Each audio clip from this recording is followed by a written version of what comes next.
Mesdames et messieurs, bonjour. C'est pour moi un grand plaisir d'être ici ce matin pour parler de microfluidic. Sorry, it's broken, but I tried. Okay, so I should tell you two things first. First of all, I'm not a scientist, and I've not been in a lab for a long, long time. I've visited many labs, but not actually practiced in a lab for a long time. And the second thing is that this subject is huge. Microfluidics yesterday, today, and tomorrow. So I've been quite selective about the things that I'm going to talk about today. But hopefully, despite the fact that I'm not a scientist and despite the fact that I can't cover everything, hopefully you'll still find the talk to be of interest. So let's go back to the beginning and try to understand why there was any need for micro-applications in the first place. I think there were 3 or 4 things that led to the development of miniaturization and microfluidics. And I think there were these. First was the advent of the laser, which led to high sensitivity, high resolution analysis. Then there was the development of computers and components, miniaturized components especially, and everybody wanted a computer. It was the end of the Cold War, so the threat was no longer nuclear. But governments still believed that there was a threat, and that threat was biological and chemical. So there was a lot of money around for that sort of research.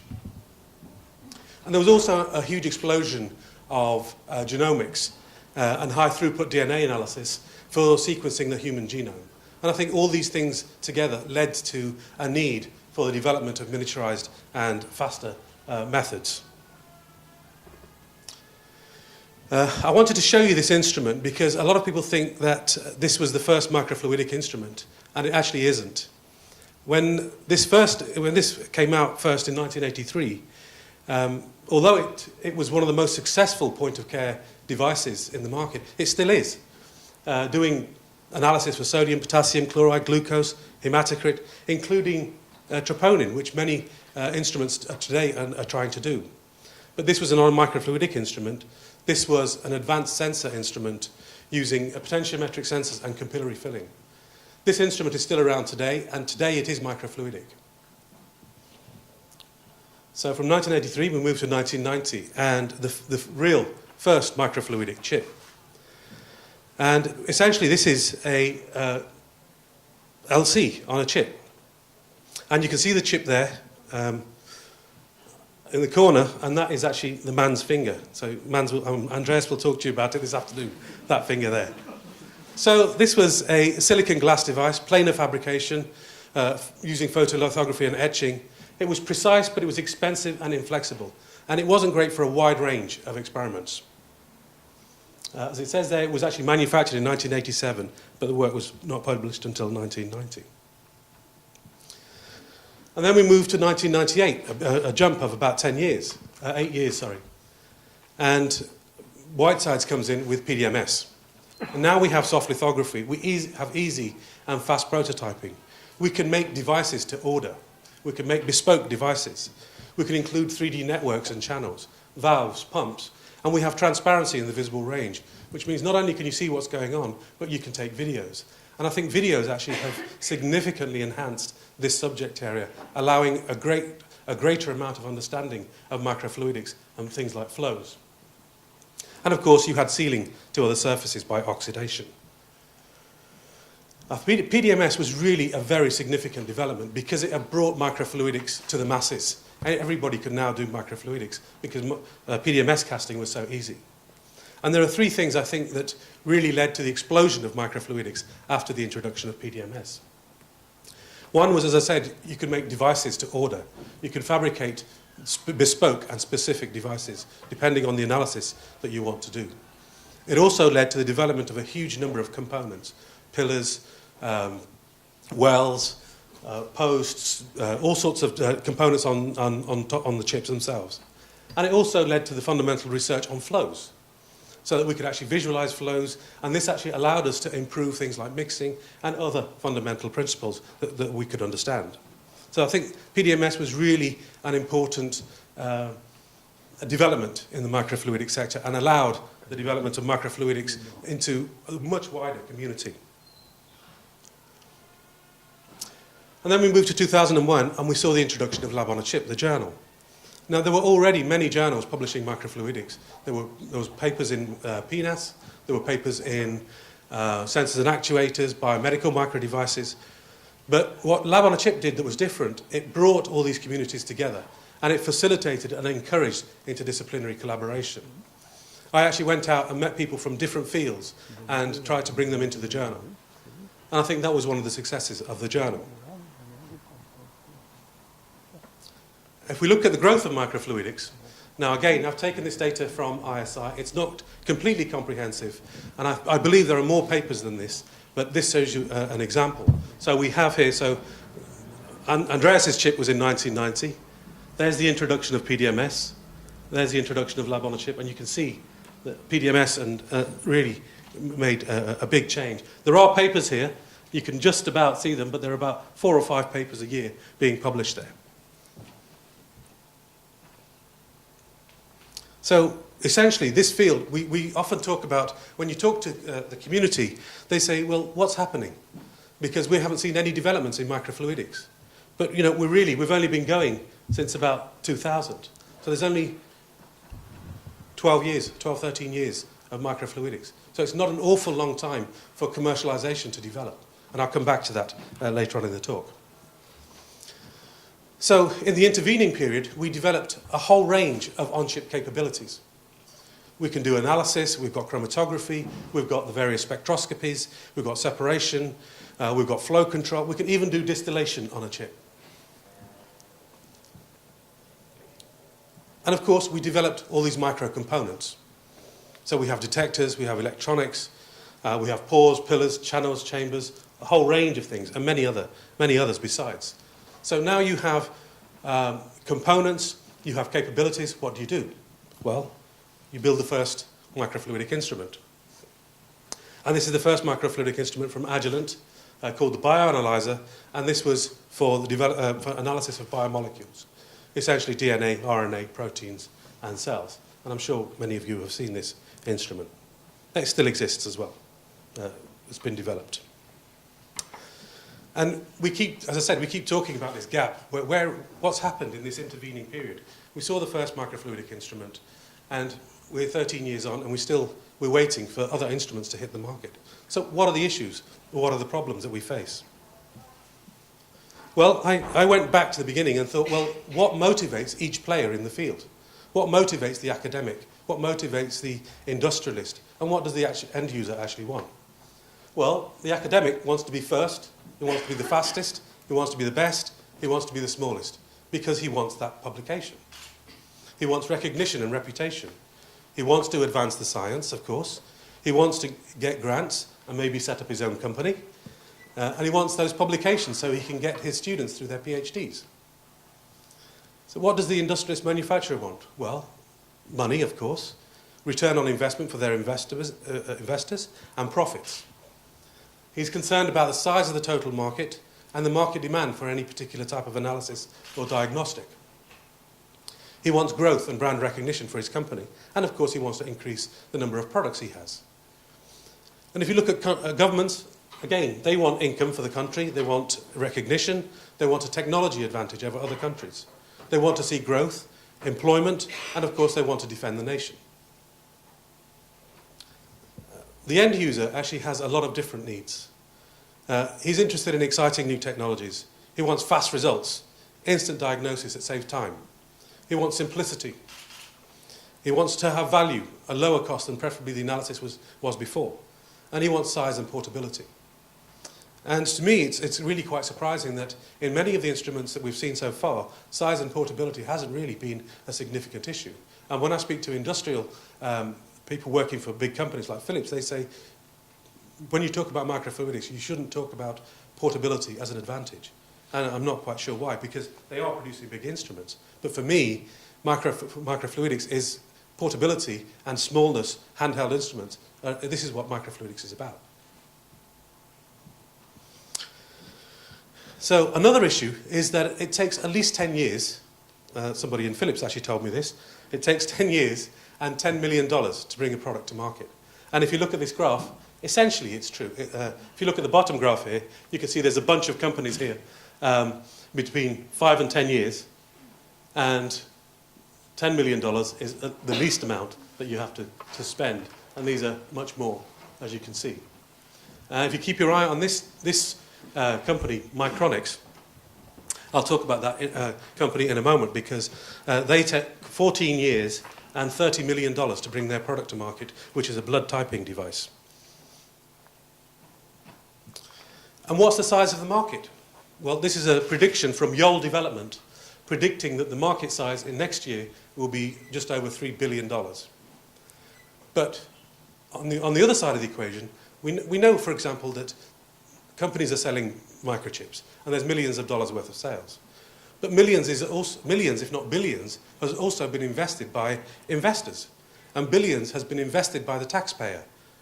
So a market prediction of $3 billion is really nothing. It means a lot of money is going into microfluidics, but not much money is coming out of microfluidics. So this is an issue that we all have to consider. And what about materials?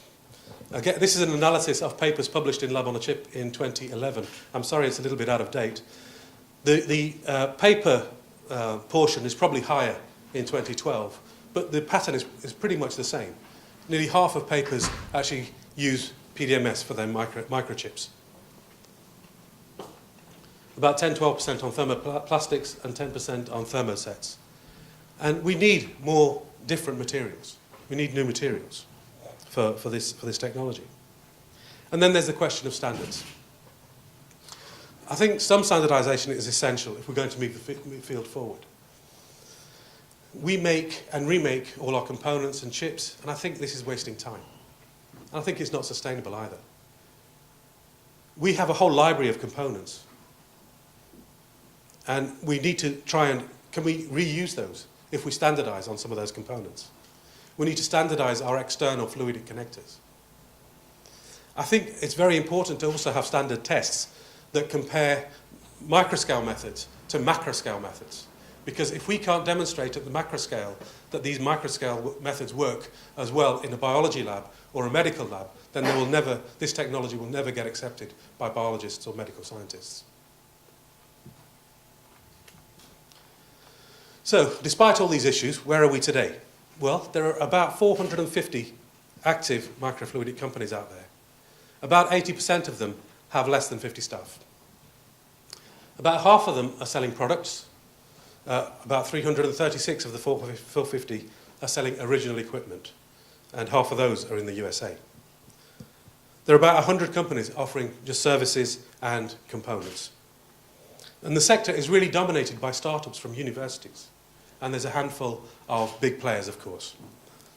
So where do these startups come from? I'm sorry, Patrick, your startup is not here. But if you look at the top half of this slide, they're top two-thirds of the slide, actually, they're all US institutions. And the top half of the slide, they're all institutions in California. And then we come down to EPFL, and Imperial College, Cambridge, A-Star, IMM, and the various startups they've had. And University of Twente has also had many startups. So what happens to all these startups? Well, many of them just don't survive, as you can see from the numbers here. And of those that get market introduction, maybe one or two actually have real success. So about a 1% success rate so far. But interestingly, you can see from the top graph, from the year 2000 to now, about 250 companies have been launched. And there have been about 30 to 50 takeovers, as you can see from the right-hand graph, by some of the major players. Who are the major players?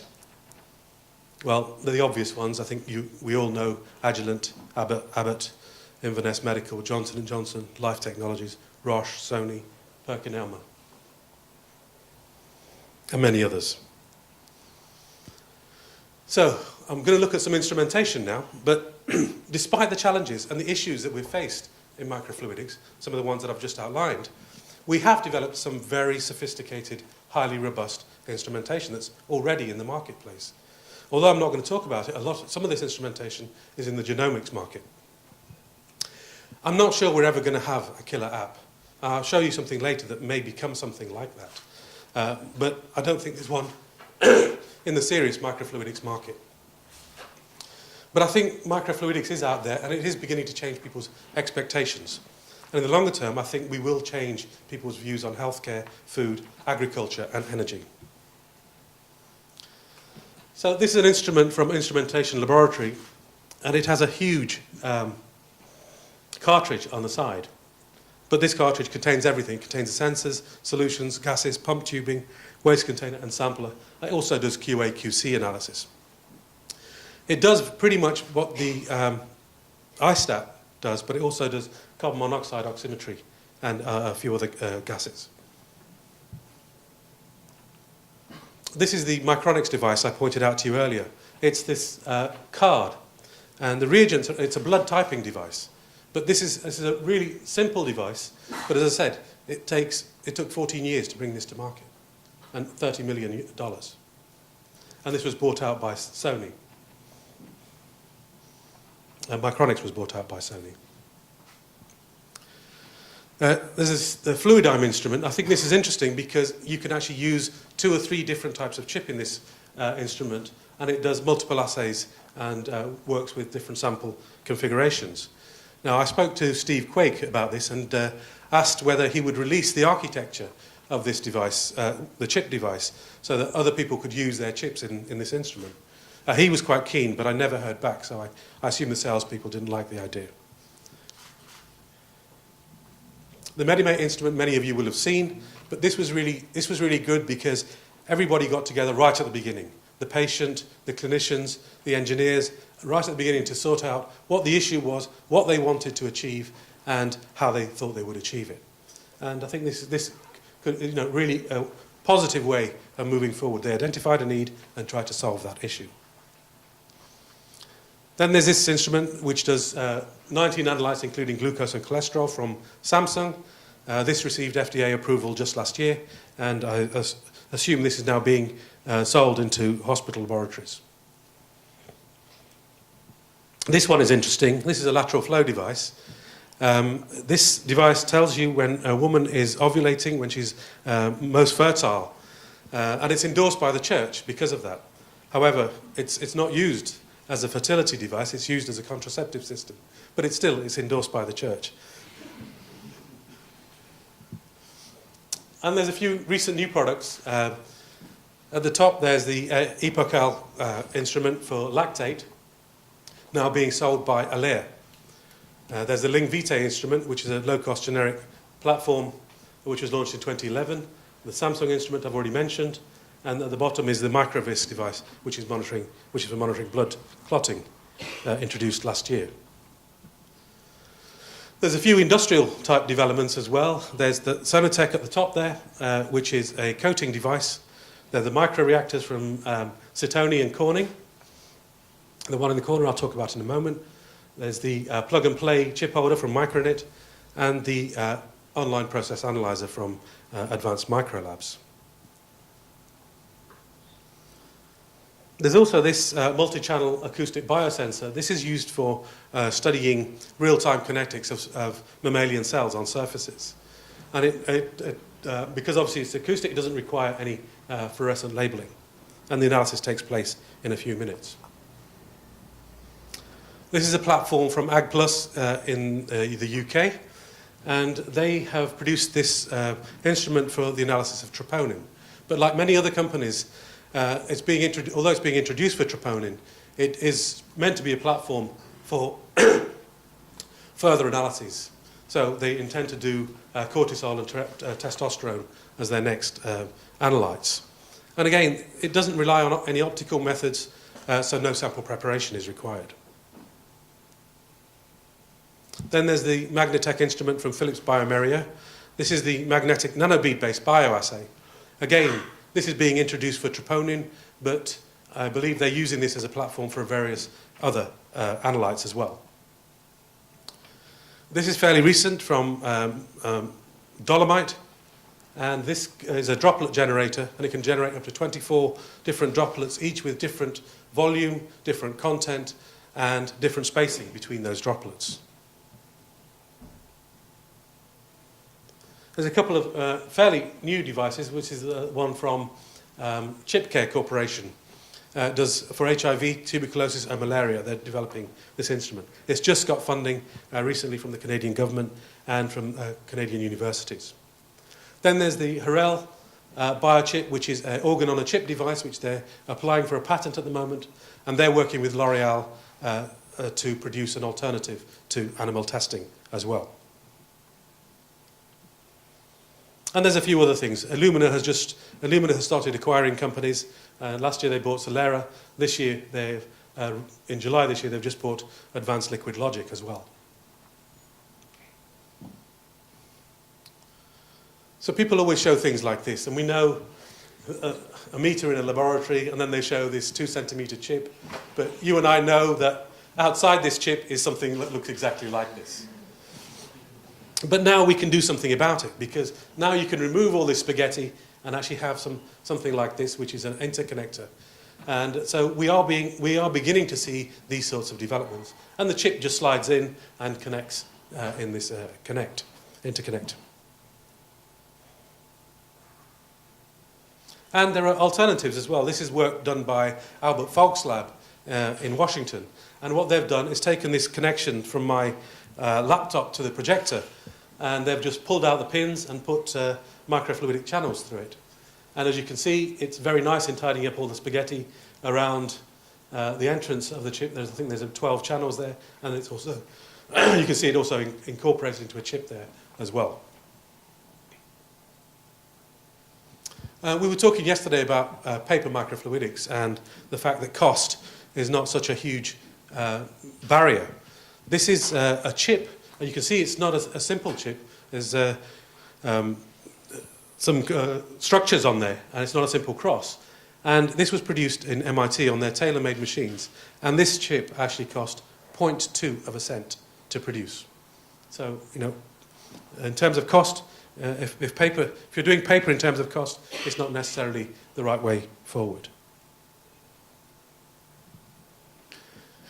We can even do magnetic resonance on a chip. I'm not going to show you the video because I think, how much time have we got left? Okay. Maybe I should show you the video then.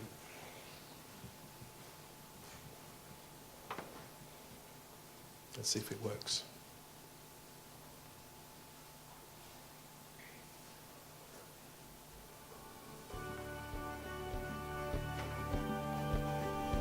Essentially, it's measuring water. It's measuring the environment. T2MR provides a microscopic window into complex clinical specimens by using miniaturized magnetic resonance to measure water molecules directly within the sample.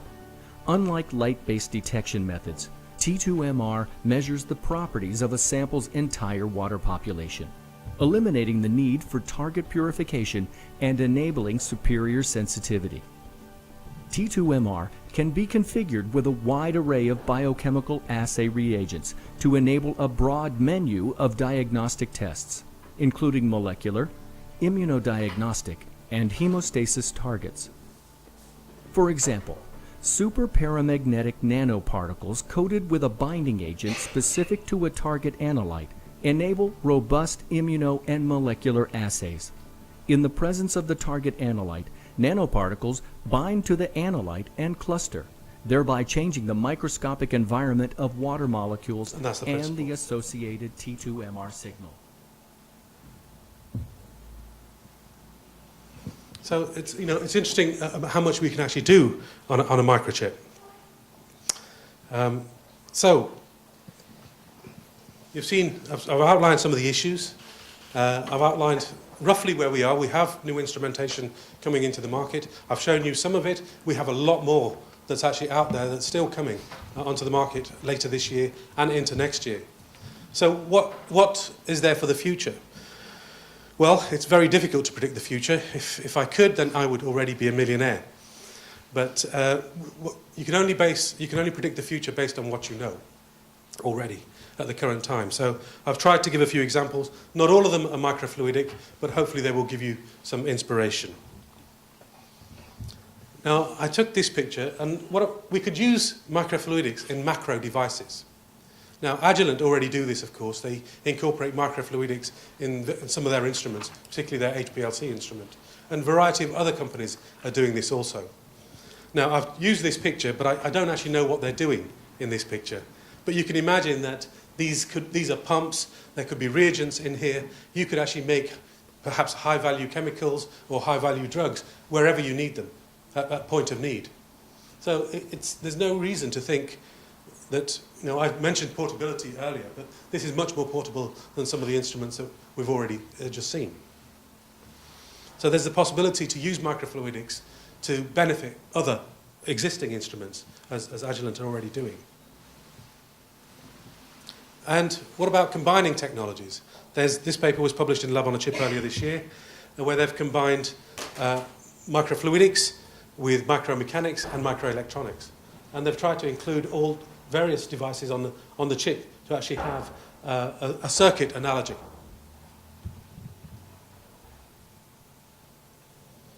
As I mentioned earlier, small devices I find really appealing, particularly as in this case they can be untethered and self-powered. And the whole device is built into the USB device that you can see there. And this was DEGAS-driven flow.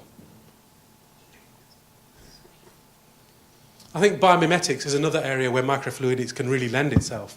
This is a device from Kit Parker's laboratory in MIT. And they are replicating a human heart valve in order to analyze contractility and electrophysiological data when that heart valve is treated with drugs. So what they've done is they've got a polymer, they've treated it with PDMS, and then they've coated the PDMS with heart cells. And they've got the heart cells to bind, and the heart valves open and close according, and they work really quite well in response to the drugs that they're treated with.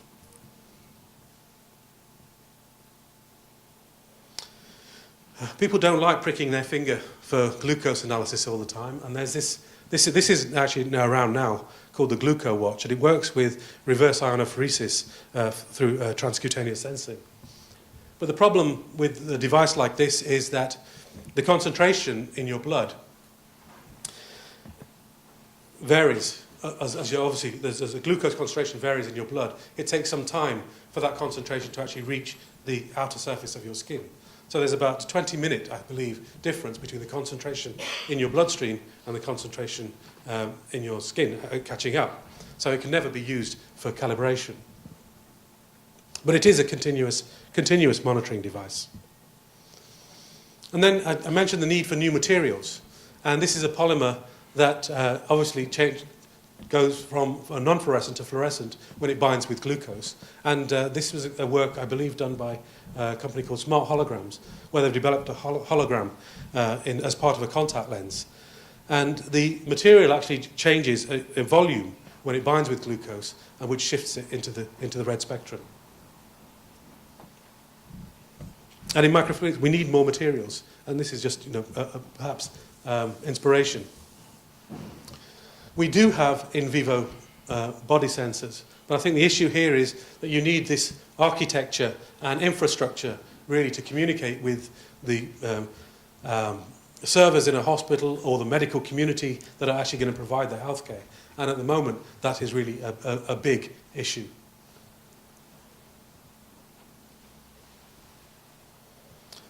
We've mentioned paper already. I think my opinion is that this is great in the third world. Patrick will tell me this will also be great for the first world, but I wait to be convinced. We're already doing food analysis on microchips, and there are two devices on the left there that are looking at the concentration of folic acid in infant formula, and the suitcase on the right is an instrument being used in the milk industry for quality control of milk at source. That's a CD-based device. We have seen many applications on smartphones. I think this is certainly a way forward.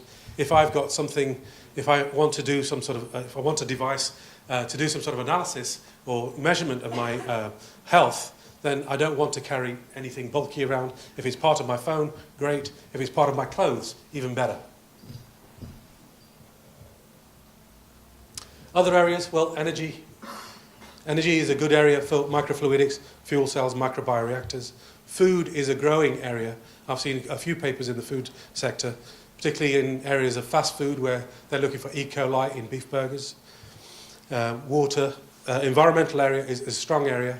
More and more microfluidic papers being published in the environmental sector where you need something where at the point where you take the sample rather than have to ship the sample to the laboratory and the sample changes completely. We've seen microfluidics for cooling control in solar panels and in buildings as well, according to the Wyss Institute, and in actuation. And George has shown soft robotics, and there's another video I'll show you in a moment on buttons. And then there's the advent of 3D printing. And this I think, holds out great promise because it potentially allows us to fabricate really complicated devices, reagents, reservoirs, pumps, all printed within the chip. I've put resolution of 50 nanometers there. I'm not sure that's correct, actually. I think it's 50 micrometers, and getting better. And you can buy these things from around $1,000 at the moment. I mentioned a killer app earlier, and I think this is probably the closest that we will come to a killer app for microfluidics. Patrick, I think you've seen, may have seen this before. I hope this is going to work. For years, people believed that the world was flat. They were wrong. For years, people believed the touchscreens were only flat. They were wrong.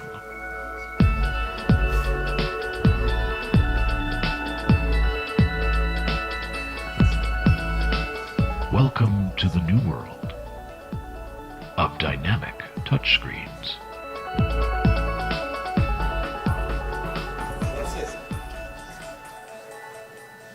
So this is actually ready now for production. So this could be on your iPad, on your iPhone, or your Android phone. This is actually, they're actually manufacturing these at the moment, and they're ready to come in. And this is microfluidic as well. There's a paper in Lab on a Chip published by Tony Huang, which details how it actually works. And that might be the killer app. That might bring microfluidics to everybody's house. Okay, some general observations then. Microfluidics is happening. There are instruments for sale. Some are really quite sophisticated. Reliability and cost still issues, but standardization might help in resolving some of those issues. When I talk to people, the main two worries people have are for our development, for our device, for our invention, where can we get the money from, and how do we get past the IP situation? And of course, they're things that we have to consider as a community. We are seeing some sign of maturity. We're seeing consolidations, we're seeing license deals, we are seeing discussions on standards, but there's still a lack of training and a lack of trained staff. So I'm really pleased to see that you have a master's degree here, which I think is certainly helpful to make people available who can actually work in this area rather than train them up from the beginning in their PhDs. So a few conclusions. We're great at making components, and we're great at taking small incremental steps in the direction of choice. And this has its place. But if we're really serious about commercialization and developing more practical, useful tools and medical devices, then we have to think longer term. And we have to think from taking the sample to the digital readout. So we have to think more in a systems way, rather than a chip way. We have to think how the whole system is going to work. And I think in order to do this, there's a few things that we could do. We need to somehow work out a way of ascertaining the best configuration for a particular type of assay. We need to share resources where that's possible, maybe chip masks, maybe chip templates, something like this. We need to establish standard tests and compare with macroscale tests, as I mentioned already. And we need to find new and better materials. Now, just before I finish, I want to show you just a few slides very quickly on, I'm an editor, so I want to show you some editorial type information that I've gleaned from ISI. And so I've pulled together this data from the most prolific countries who publish microfluidics work. And you can see 42% of papers published from the USA. People's Republic of China is second, then Germany, South Korea, Japan, Canada, France, England, with around 5% each. If you break that down and look at the most prolific institutions, you can see Harvard and MIT at the top there, followed by the Chinese Academy of Sciences. But the Chinese Academy of Sciences isn't one institution, it's many, many institutions. And then you've got a Taiwanese university, then back to China, then you've got the US universities as well down there. And the CNRS is down there at 219 at about 13th place. And who's funding microfluidics? Now, I wanted to show you this slide. I've actually summarized this data for you, but I wanted to show you this data because this is the data that you get from ISI. And if you're looking for citation data, it's the same sort of data. So if you look at the top, it says National Science Foundation. Then you look at entry number 4, it says NSF, National Science Foundation. And then if you look further down here, it says National Science Foundation, NSF. And this is the data that you get from ISI. And if imagine your name. So we had Jean-Louis in there. So if he put Jean-Louis VOV, that's one entry. If he puts JL VOV, that's a second entry. And they do the sorting by hand. So you would never, if you saw the raw data behind impact factors or H indices, you would never trust them. Now, I just wanted to show you that slide. So I've actually summarized who's funding microfluidics. And you can see here that, again, obviously it's the USA, followed by China, and then the EU down there. I've separated out the UK and France just so that you could see the numbers. So every paper cites where the funding has come from. I think not all papers do that, but I think it's about 70% of papers cite the funding source, and this is where this data has come from. And this is historic data, of course, so this is past data. So until now, most of the subjects that have been addressed by microfluidics have been addressing chemistry issues. Technology is the second one, and then it's biochemistry, molecular biology, followed by physics, engineering, material science, etc. In terms of journals, there's approximately something like 23,000 papers published so far. You can see that Lab on a Chip has published about 12%, 11.5% of the papers published so far in the field. And AnnoChem is the closest with 5.5%. So the lesson is, if you want visibility, you need to publish in Lab on a Chip. And with that, I would like to thank you very much for your attention. I'd like to thank Henne van Heren from Enabling MNT, who helped me with some of the industrial data, especially on startups, Thomson Reuters, ISI, and Lab on a Chip, RSC. Thank you very much for your attention.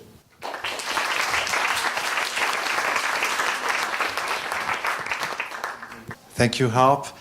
So there are questions.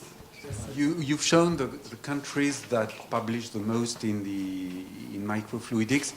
Does that go the same for the patents taken? I mean, are the countries that publish the most take the most patent or not? Actually, you know, that's not something I've actually looked into. But if you look at the companies, if you look at the, sorry, but if you look at the companies, many of the startups you saw, nearly 50% of them were startups from US universities.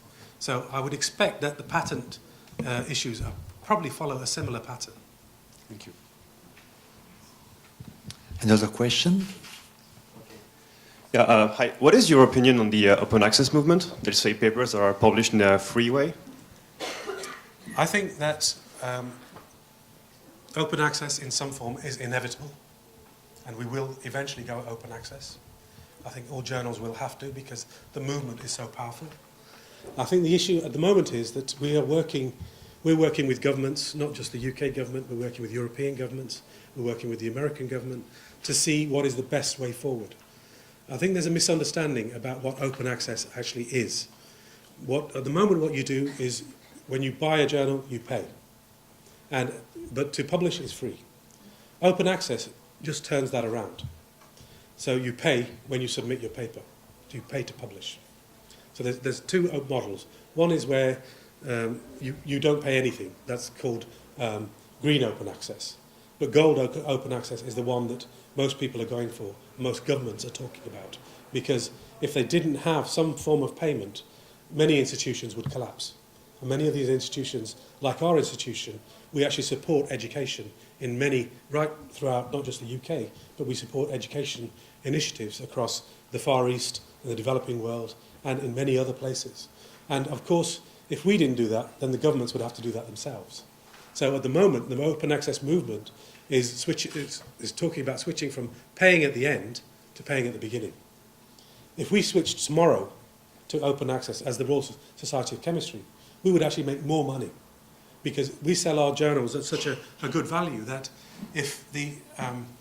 so, for example, you can have a subscription to Lab on a Chip, I think, I don't know exactly, but I think it's about $2,500. But to publish one paper is going to cost you $2,500.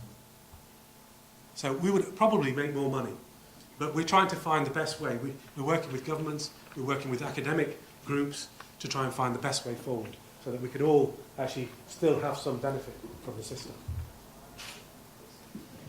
So thank you very much for your talk. And we'd like to know, do you have any idea why Japan is completely on the right side of the histogram about funding? Funding. Sorry, just ask the question again. What's on the right side? If you talk about the countries who Yeah. fund a lot microfluidics, you see that the US and China Yeah. are really strong, Yeah. and it's quite strange to see Japan like almost the last one, and for example, at the same level of France, for example. Yeah. Well, it's true actually. Japan was extremely strong, maybe 5 years ago, and 5 years ago, we know that they had severe issues with their economy, and they had a 5-year plan for microfluidics, and that 5-year plan came to an end, and there was no replacement plan for microfluidics. So although microfluidics is still happening, they have been hit hard by the financial crisis, and then they were hit hard again by the earthquake, and so a lot of things just didn't happen and follow through. So at the moment, I mean, this is based on papers published. So it doesn't necessarily mean the money isn't there. This is on the published papers and what they actually say. Yeah. Thank you. In fact, I have two questions. The first one is about the startups, because you showed a list of startups, and there are some startups for microfluidic in France. Oh, I'm sure. You did not incorporate them in... No. There's no way I could cover everything. There are many, many more startups than I showed. Okay. Many, many more. Many more. And I have a question about the future of microfluidics. At some point, I think 5-10 years ago, the analogy between the microfluidic and microelectronic was stressed. And in the same spirit, people were arguing, in particular Japanese people, that the future of microfluidic is scale reduction, and then this brings to nanofluidics. I don't know whether it was a general thinking of the community, but I heard that many times. Mm-hmm. And what do you think it was a wrong vision, or it's still these possibilities or this vision of future, including, well, movement towards increasing complexity, comparison with, do you think it's valid, or it belongs to the past now? That's a difficult question. I don't think that we can follow the same pattern as the microelectronics industry. I think most people accept that now. We'll never get the same sort of acceptance. We won't have the same sort of devices. I think complexity has its place. I think some of the instruments that are out there, some of the complex instruments that are out there, are doing very well indeed. Maybe Andreas would like to say a couple of words. Yeah, sure, for sure. Just to comment about this, because obviously it's a non-scientific question, right? But I'm kind of interested in this, because I thought a lot about Moore's law, and I came to the conclusion, which is maybe wrong, that maybe Moore's law is not what scientists are able to do, but is what the market actually asks them to do, and gives them the money to do. And if that was the case, then we are driven by money. And at first, in the microelectronics, it was shown how fast all these materials would allow us to go. But it was not exploited because you only wanted the next computer to be 1.5 times faster than the predecessor, and then there comes a software that slows it down to the speed you had before. Yeah, I verified this because basically to start writing a document on my computer hasn't improved in speed at all. Yeah? Since 25 years, the boot time is the same for a computer, but the complexity has increased, right? Yeah. So basically, it could be a similar phenomenon here, right? But we have a different market. And the different market needs will not make microfluidics follow Moore's law necessarily. I think that's true, but the complexity in that situation really is, the complexity has been introduced to make the user interface much more simpler. And I think that's where the complexity has come in. And I think that still potentially has, we have room for that in microfluidics still, that the complexity is used, complexity in the instrument is used to make the interface with the user simple. Okay. So will you make your presentation available on the website? So this presentation will be available for everyone. You just have to go to the website IPGG. And thank you very much for this presentation.